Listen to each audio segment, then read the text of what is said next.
Welcome into today's edition of Extra Time. Thank you very much for your questions. Stevie and Ali here in the studio, Mario as well. Mario, I saw you posting quite a banquet on your Insta stories today. Where were you eating? What were you up to?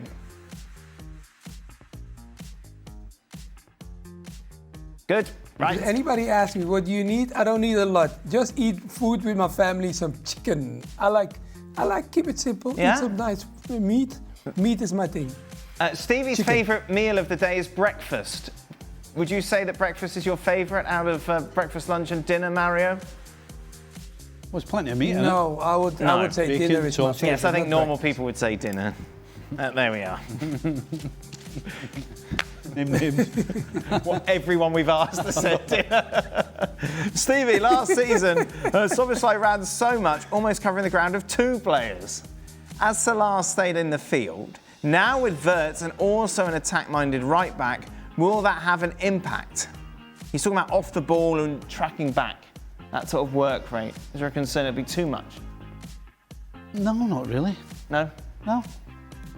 No, I'm not quite sure what the question is. The question is, you're going to lose Szoboszlai, yeah? Because Wirtz is going to come in and take his place in the starting 11 in whatever way this new formation is going to work out. Right. Are you going to miss his work rate because you won't have Salah tracking back No. Wirtz? I don't expect to. Right.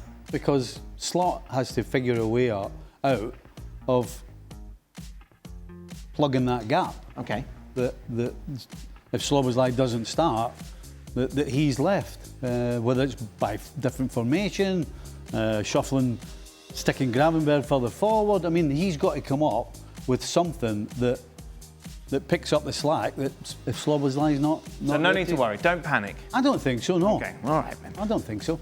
Mario, Jonathan David deal to Juventus is in jeopardy because his agent wants 15 million euros. How much do players know about their agent's demands? Possibly this is the first he's hearing of it. How would you handle the situation?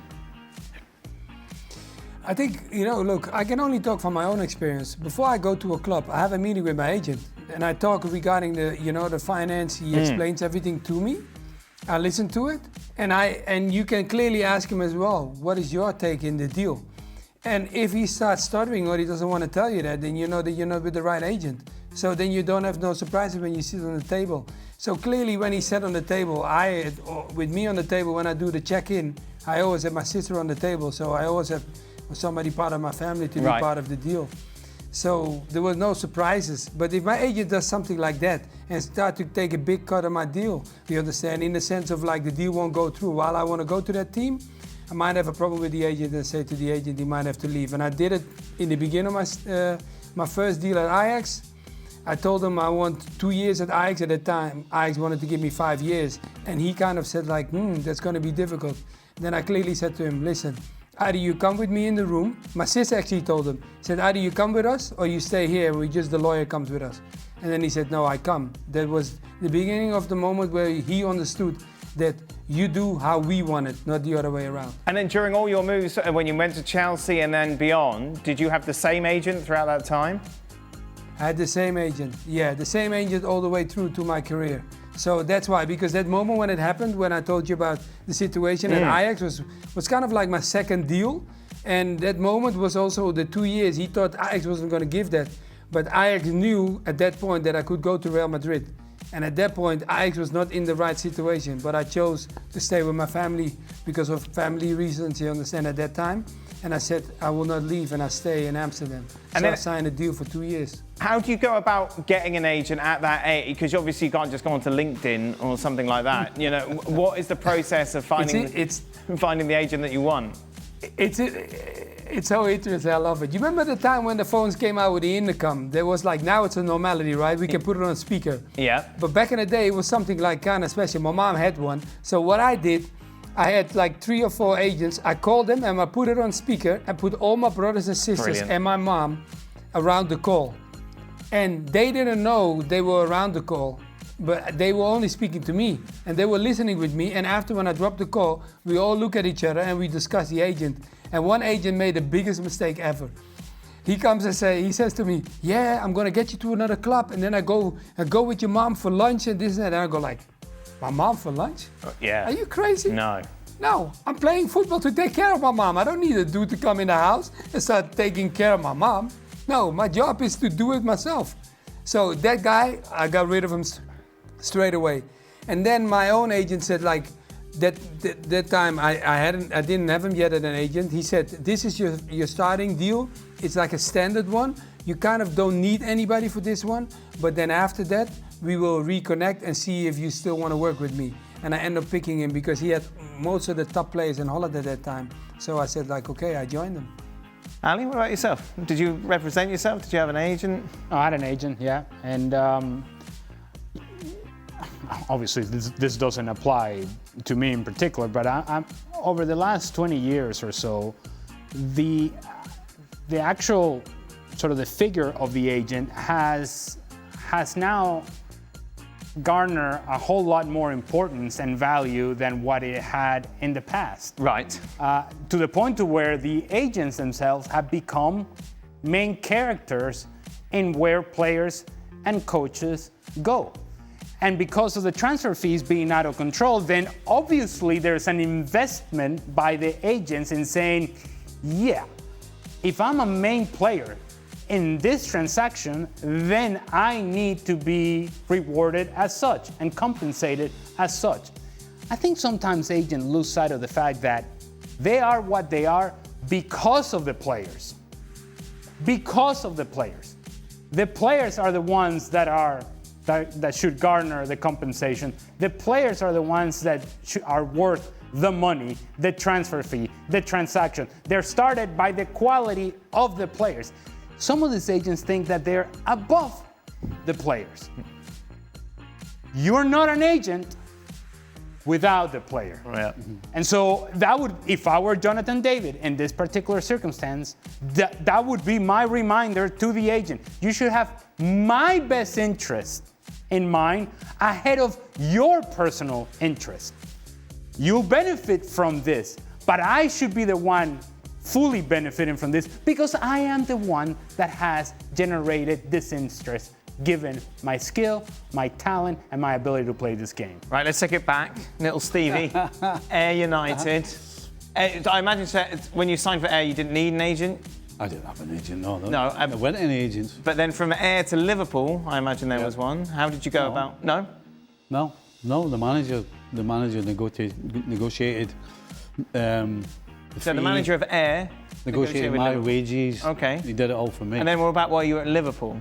Well, eventually, I had an agent because it was almost like somebody opened the door and it all ran through because all of a sudden everybody was leaving messages and trying to get in touch with you. Right. And so I ended up with a guy called John Mack, and one of the reasons I ended up with him was because every other agent wants you to sign with them at the time. Okay. You had to sign. But you're officially with you, and I was like, I'm scared of signing anything. Sure. And I basically said to him, I said, look, I don't need to sign with you. I said, if I need some advice and some help, right, then whatever your cut is, we'll have a conversation, and then if we do something, then I'll pay you the percentage that it is. But I'm not signing anything. And he was fine with it. Whereas 2 or 3 other ones I'd spoken to were like, oh, you need to sign, and you need to, I'm like, oh, no. So fast forward to you're in charge of the revs. Oh, no. And I imagine it's like it's like car warranty time, isn't it? Oh, everybody calling you all the time saying, I've got this right back here, I've got this fantastic striker here, I've got this guy. It's a nightmare, and I'm only guessing here, right? This is my own personal take. I could be wrong. But the lower down the ladder you go, the worse, in my opinion, the agents are. Well, it would make sense. Because they're all scraping around for every dollar or pound or whatever it is, and they'll say and do anything to try and get you to take the play. And what sort of things have you heard down the line? Well, it's an example. We signed a Croatian guy, Marko somebody, right? And when we signed him, spoke to the agent, and he started on about, if he does well, and when are we going to... I said, look, if he does well, then we'll think about renegotiating the contract. I said, it benefits us, it benefits you, and everybody wins. He's like, oh yeah. Anyway, so Marco plays about 6 games, scored a couple of goals. This guy was on the phone every 2 minutes. And then I actually met him underneath the stadium at Gillette one day. And he came straight up to me. And I'm thinking, what's up? This guy doesn't look happy. And he came straight to me and said, you lied to me. And I'll tell you what, I nearly ripped his head off. Honestly, I had to hold myself. This is only after 6 games, so obviously. That's after about 6 games, something like that. And I went, I beg your pardon. He said, you said that if Marco did well, you'd renegotiate the contract. Anyway, I went off on him.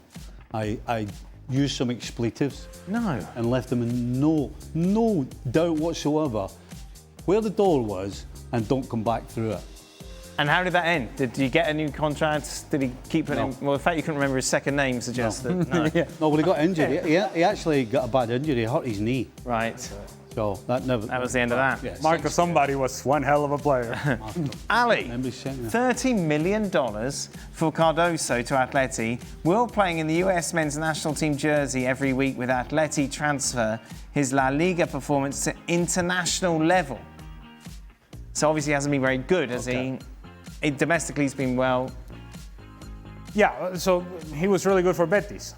And so much so that he garnered the attention of Diego Simeone. And Diego Simeone looked at that player and said, that's the kind of guy that we need in our team. That would suggest that Johnny Cardoso would be an important part for the national team here in the United States. But his performances with the United States have not been very good. They have been mistake-laden. And I think there's a lot of pressure on Johnny Cardoso to translate his club level to international level. And here's what I would say. It doesn't happen for every player. A lot of players, and I'm sure that we're sat next to one, aren't we? Well, who internationally didn't put the same sort of performances in. See, you know what? I didn't want to point the finger, and then he made it personal. Regardless, all I'm saying is, I don't know what he said. I said you were rubbish for Scotland. All I'm saying is a lot of players have a lot of club success, and for whatever reason, they're unable to find the same confidence and same level, the same rhythm of play. And actually, there are some that struggle with the club, are called into the national team. Yeah. And that's Rodriguez. Correct. And that's where they find their joy and happiness. So it's not a perfect science. If you're going to somehow manufacture and create confidence, if you're Johnny Cardoso, start by completing the simple passes, which he hasn't been able to do with the United States. He does that, then you move on to the next step and the next phase of his evolution. Johnny Cardoso is a classic example of a guy who will function to his highest level in a team like Betis or Atleti or anywhere else because there's no light on him. He's doing his job. He's getting his work done. Right. He's doing what he's supposed to do. And there's nothing else shining on him. And then when he comes to the US, all of a sudden, everybody thinks he has to be this guy, this certain type of player. I don't know, Stevie, is that true? 100%. How bright are the lights in the US? 100%. Who cares about Johnny Cardoso? Well, you don't, but US players do. Yeah, and US what players... I'm saying is, like, you're talking about this And spotlight. It's like, oh, look, the whole world's looking at me. All right, What's it? all right, it's not a spotlight, but Seven hurt. He can go into a team like Atleti and function and be good for them because he's not trying to be something he's maybe not when he goes with the national team. That happens to lots and lots of players, Dan. When you play for your international side, all of a sudden you think you have to do something else because you're in the international team. And Cardoso, to me, is 100% one of those guys who's great with his club team, but when he comes to the national team, all of a sudden, he changes the way he thinks and plays. Mario, what was the hardest part of moving to a new country to join a different team? I think the hardest part for you is for an individual. I think I had guys, in the first team of Ajax, they told me one advice they gave me. They said, if you go abroad, don't go and win trophies and you are not part of the journey. So make sure that wherever you go, that you are part of that journey. So don't sign for a club because they promise you so much glory and you know you're never going to be part of the journey. So that, I think, was one of the key things, because people say, like, you have the contract, you have the finance, you have the city and everything, but that only will last for like, 2 weeks, 3 weeks that we enjoy it if you arrive. But after that, there's only one thing that makes a footballer happy, is standing on the field and being part of the 11. And that was like kind of my focus. So I say that is the key thing when you go abroad. That I was focusing on at Chelsea. I had to play. Ali, MLS salary. I'm going to jump in actually halfway through this question. MLS salaries were just released. Mm-hmm. What is that day like in the locker room? Is there any reaction? Because what happens here in the States is that everything is public, yeah? Mm. The MLS salary, well, you can add and take away, and Stevie would certainly suggest that maybe they're not quite as accurate as you think they are. Mm-hmm. However, what's that like in the locker room when you're looking at a guy next to you who you know what he's on? Well, you have to remember that I was part of MLS 1.0. Mm-hmm. Different now, aren't it? And so... This is where you've spoken before about you needed to get your lunch at training because you couldn't afford it anywhere else. Correct. As a rookie in Major League Soccer with the LA Galaxy, I was in a salary that basically I had to coach kids in the afternoon in order to supplement the lifestyle, if you will. And when I say the lifestyle, that just means paying for rent and paying and making my car payments. That's what the lifestyle was.